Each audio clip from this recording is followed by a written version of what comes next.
सकाळी सकाळी 6 वाजता मस्तपैकी आवरून आम्ही अख्खी फॅमिली निघालेलो कोकणामध्ये जायला. अख्खी फॅमिली म्हणजे माझे सगळे मामा, सगळे मावशी आणि आम्ही सगळी चिल्ली पिल्ली आमची गँग.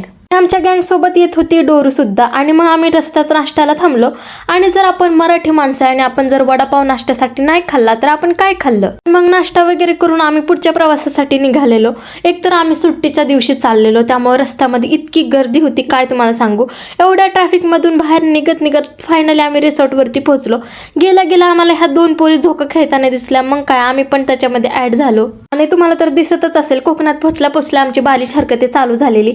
रिसॉर्टवर गेला गेल्या रूमवरती आमचे सामान ठेवलं आणि त्यानंतर गॅलरीमध्ये आल्यानंतर आम्हाला जी झाडं दिसली भाई, मला आज कळलं की लोक कोकणामध्ये काय येतात. आणि मी तुम्हाला खरं सांगते, मी माझ्या आयुष्यात पहिल्यांदा सुपारीची झाडं बघितलेली. मला खूप जास्त भारी वाटत होतं. आणि आमच्यासोबत जी डोरू आलेली ना, तिला सुद्धा हे बघून खूप जास्त भारी वाटत होतं. त्यानंतर दुपारी आम्ही सगळेजण सोबत जेवण करायला बसलो. आणि अशीच पूर्ण फॅमिली जेव्हा सोबत जेवण करायला बसतो ना, तेव्हा खूप जास्त भारी वाटतं. आणि बाकी तुम्हाला जर बघायचं असेल की आम्ही इथून पुढे काय मज्जा केली तर आत्ताच फॉलो करून घ्या आणि येणारे व्हिडिओ बघायला अजिबात विसरू नका.